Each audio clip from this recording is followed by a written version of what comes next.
The Green Wars. Two friends take action to create a beautiful green town. But what's the best way to help the environment, and is it worth going to prison for? Plan 1. Guerrilla gardening. The time is what the army call 0300 hours.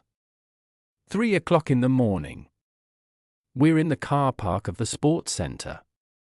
It's empty except for me and my best friend, Janie, and an old truck. It belongs to the company that put grass on the town football pitch last week. What are we doing here? I ask. Here's the plan, says Janie. First, we take that truck. I am going home. I say, good night. Then, we drive to the town hall. And then we use the grass in the truck to cover the high street from top to bottom. Like one great big garden. Are you ready? I think about it for a moment. Then I smile. Okay. I say, let's go. Our new green high street is beautiful. But we don't have time to enjoy it. The judge says we committed a crime. She gives me 150 hours of community service. Janie gets 300 hours because it was her idea. I do my hours and return to my studies. Janie spends her time planning how we are going to do our guerrilla gardening better in future. We want to make the whole town green. Janie's ideas will probably put us both in prison. But someone has to help the planet. Plan 2. The bamboo forest. Every September, our town has a festival. Crowds of happy people eat hot dogs and wave little flags. Then everyone goes to the park on the edge of town. The mayor gives a speech, and everyone has fun. I should be at home packing my bags to go and study engineering at university. But as soon as everyone has gone to the park, Janie picks me up in another borrowed truck. This one is full of soil. Get in, she says. There's enough soil to cover the high street from Baker South Street to Humber Road right past the new shopping center. I've mixed it with bamboo seeds. It's a kind of seed that grows really, really fast. Before the festival is over, there will be a mini forest in front of the supermarket. No one will be able to get in or out of that street. It really does grow that fast. What do you think? Well, why not? I'll be at university next week anyway. Let's do it. Janie was right, bamboo grows fast. It was as high as your knees before anyone discovered what we had done. By the time the council found someone to cut it down, our bamboo forest was taller than the mayor. It was great, but they took it away. After what we did last year, they knew it was us. Plus, Janie had bought the bamboo online with her bank card, so it was definitely her. This time, she got 6 months in prison. She didn't tell them I had helped her. So I still went to university. But I changed my degree to agriculture and wildlife.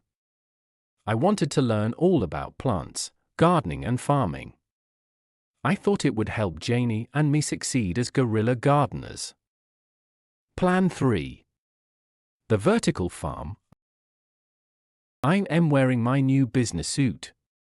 My presentation is ready, and there is a small plastic model of my idea on the table. On the other side of the table, my 3 heads of department are waiting to see my final university project, the vertical farm.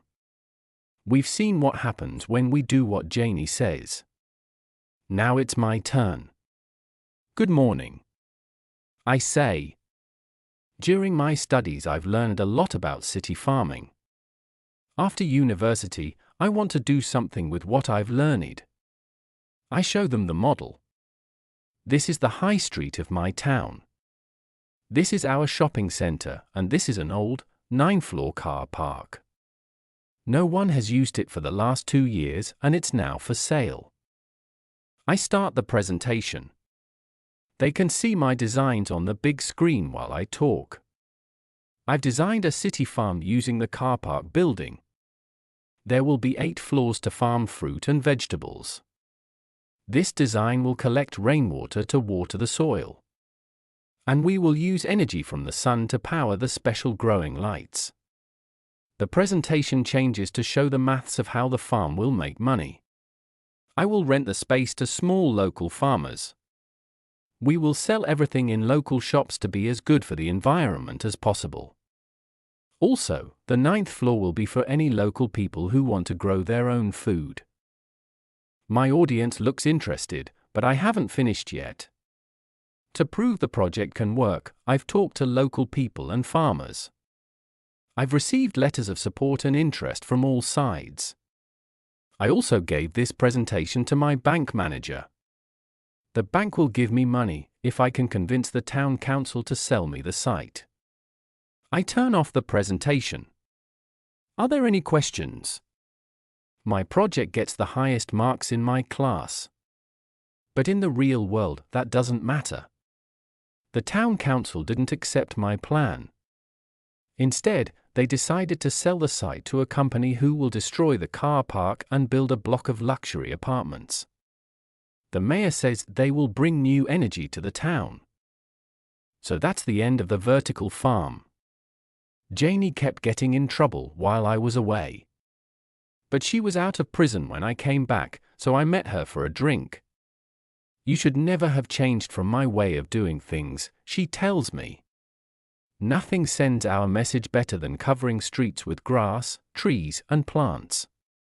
Her latest trip to prison was for doing exactly that, again. But I have just finished university and my future looks good. Do you think I was clever enough not to listen to her?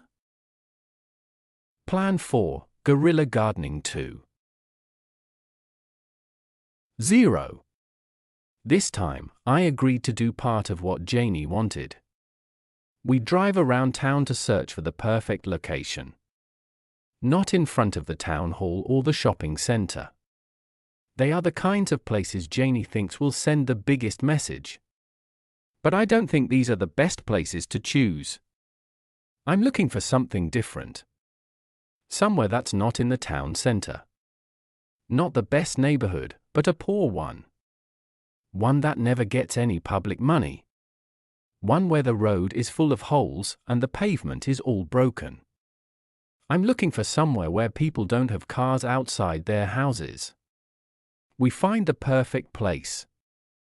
One night, we arrive in another borrowed truck. We carefully fill the whole street with soil from one pavement to the other. It's just like Janie's old plans, but this time we plant vegetable gardens in front of every house. We post letters through people's doors with gardening instructions, so the new lucky owners will know what to do. The letters also mention how much money you can save if you grow your own food. You'd be surprised. In the same neighborhood, we put grass over those broken old pavements for the kids to play on. Finally, we put up a sign that says, "Please walk on the grass." When we've finished, we're both covered in soil and completely exhausted. But Janie puts an arm around my shoulders and smiles. "Not a bad plan for you," she says. "You're learning." The people from the town council are extremely angry, of course. They send workers to the street to take it all away. But the people who live there join their arms together to protect their new gardens. Can you believe it? Just as I hoped, the people in this neighborhood like what we've done to their street. Later that day, the mayor goes to the area to explain that what we did is a crime. He isn't very pleased when a local TV reporter arrives. The reporter asks him, "The town council hasn't spent any money on this street for 20 years. Now someone else has come and improved it. Why don't you want it to be a place for growing food? Why can't it be a place for children to play and learn?" It was the main story on the national evening news, and the whole town was delighted. Well, everyone apart from the mayor, of course. The night after that, Janie and I do it again, but this time we work fast and hard. We just leave big piles of soil, seeds, and instructions on as many streets as we can. People get the idea now, and we can't do all the work ourselves. We manage 3 more nights of that before the police catch us. Plan 5, the right place to fight. So here I am, in prison. It could be worse. The plan was mainly my idea, but I don't have to stay here too long. That's because it's my first time in prison. Or it's my first time as an adult, at least. But Janie has been in prison many times now, so she gets longer. When I get out of prison, she will still have 2 years left. She doesn't mind too much. She's happy that the guerrilla gardening 2.0 foot was successful. We're in separate buildings in prison, but we both work on the prison farm. I start teaching Janie some of what I learned at university. Soon she has learned everything I can teach her. When it's time for me to get out of prison, we say goodbye. Janie says, "Don't worry. I'll look after the farm. When you get sent back here for your next green crime, it'll be waiting for you." But my next plan does not include returning to prison. Do you remember those piles of soil we left in streets all over town? Half of them are vegetable gardens now. The council doesn't like it, but we chose our locations well. The people that live there are really happy. And politicians don't want to take away gardens from happy people. If they do that, people will remember at election time. One thing I've learned is this: if you want to win the battle, choose the right place to fight. The old mayor is retiring this year, you see. So the next time I try to re-green my town, I'll enter the election for the job of town mayor. Last year I was a guerrilla gardener. Next year I'll be the mayor. And our town will be the greenest place in the country.